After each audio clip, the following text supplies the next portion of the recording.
Most people assume that the loudest person in the room is the most powerful one, the one who speaks first, who fills every silence, who always has something to say. We're conditioned to associate confidence with volume, leadership with presence, strength with the ability to command attention through words. And so we spend enormous amounts of energy talking, performing, explaining, justifying, filling space, because silence feels dangerous. It feels like absence, like weakness, like you're losing ground. But there's something that nobody talks about, something that the most quietly powerful people in any room already understand. And it's this: silence is not the absence of power. In most situations, silence is the purest form of it. Think about the people in your life who have made you feel the most seen, the most understood, the most respected. Chances are they weren't the ones who talked the most. They were the ones who listened in a way that felt rare, who didn't rush to fill every gap in conversation, who could sit with discomfort without immediately trying to resolve it, who said less, but when they spoke, you actually listened, because what they said meant something, because it wasn't diluted by everything else they'd said before it. That quality, that ability to be fully present without needing to perform presence, is one of the most psychologically powerful things a human being can embody. And yet it's almost never taught, because in a culture that rewards noise, silence is consistently misread as passivity, as disengagement, as having nothing to offer, when in reality, it often signals the opposite. Here's what the psychology actually shows. When someone speaks constantly, the brain of the listener begins to habituate. It stops processing every word with the same attention it gave the first few.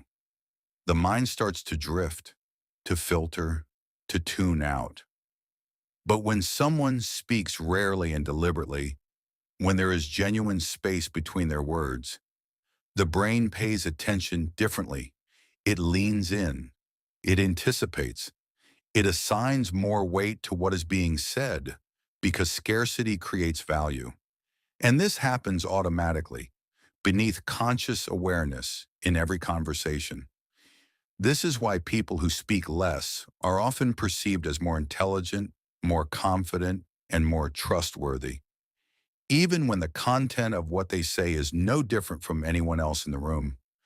The silence itself communicates something. It says, I don't need your approval to feel comfortable here. I don't need to fill every moment to justify my presence. I am here, and that is enough. But the relationship between silence and power goes deeper than perception.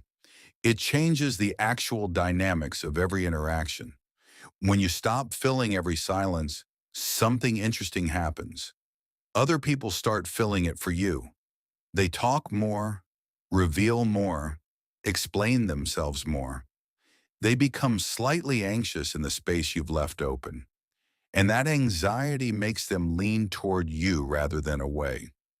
Not because you've manipulated them, but because you've created room. And people are instinctively drawn to space, the same way they're drawn to open windows and empty chairs and questions that don't yet have answers. There's also something happening internally for the person who has learned to be comfortable with silence, because the ability to tolerate silence in conversation, in relationships, in your own mind, requires a particular kind of psychological stability. It requires not needing constant external stimulation to feel okay, not needing reassurance through noise, not needing to be seen performing in order to feel like you exist. And that internal stability, that groundedness, is felt by everyone around you, even if they can't name what they were responding to. People don't always know why they trust certain people more than others, why certain people feel safe in a way that's hard to explain, why some people's presence is calming while others make you feel subtly on edge. A significant part of that difference comes down to this. Whether the person is generating noise from anxiety or generating silence from security, one feels tight, the other feels like space, and people will always move towards space. There is also the matter of emotional regulation. When something difficult happens, a conflict, a criticism, a moment of pressure, most people respond immediately. They defend, explain, react, fill the moment with words born from discomfort rather than thought. And those words almost always make things worse because they come from the part of the brain that is activated by threat, not the part that generates wisdom. But the person who can pause, who can hold the discomfort of silence long enough for the reactive impulse to pass, responds from an entirely different place. And that response, when it finally comes, lands differently. It carries weight. It changes the room. So if silence is this powerful, why do so many people find it so difficult? The answer is almost always the same. Silence feels threatening because somewhere along the way, we learned that our value was tied to our output, to how much we contributed, how much we were noticed, how much space we took up. We learned that going quiet meant going invisible, and invisible meant unimportant. So we filled the silence, not because we had something to say, but because the silence itself felt like a verdict. And here's the thing, that fear is understandable. In many environments, it was even accurate. There are social contexts where silence is genuinely misread, where speaking up is necessary, where going quiet does cost you something. The goal is not to be silent in every situation.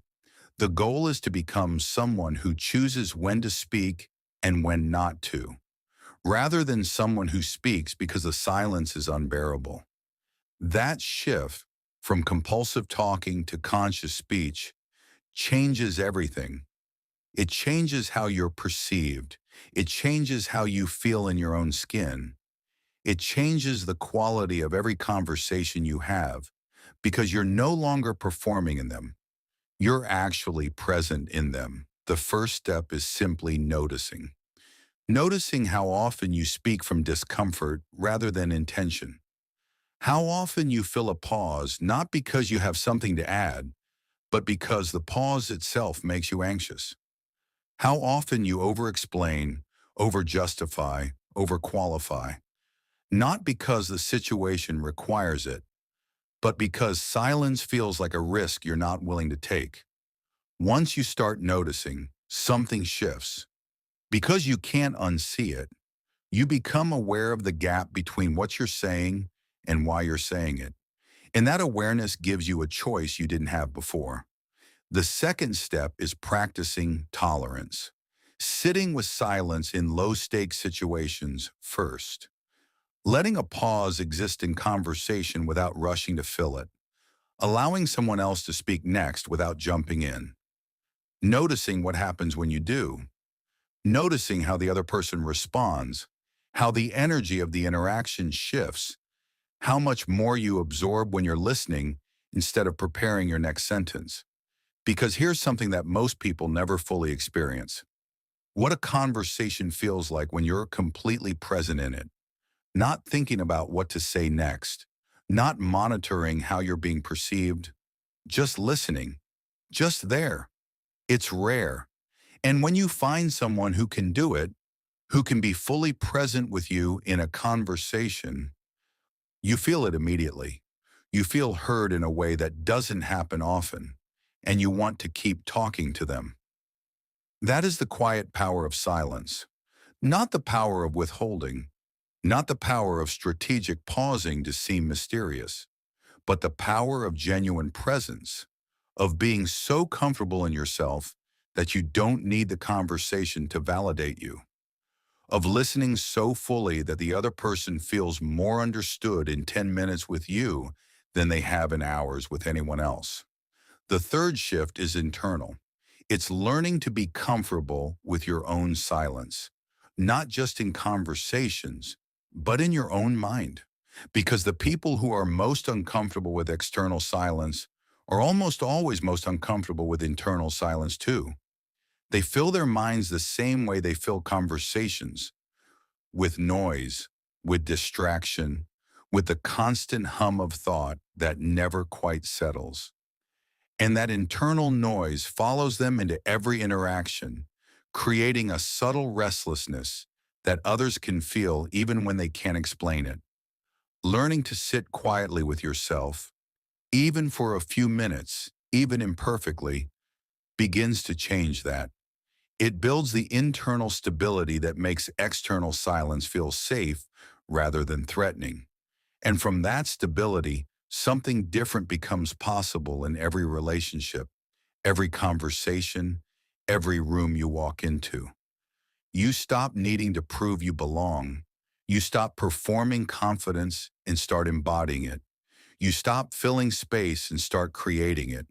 And the people around you, when without knowing exactly why, begin to feel it, begin to lean in, begin to listen more carefully when you do speak, because your words are no longer competing with noise. They are emerging from silence, and that makes all the difference.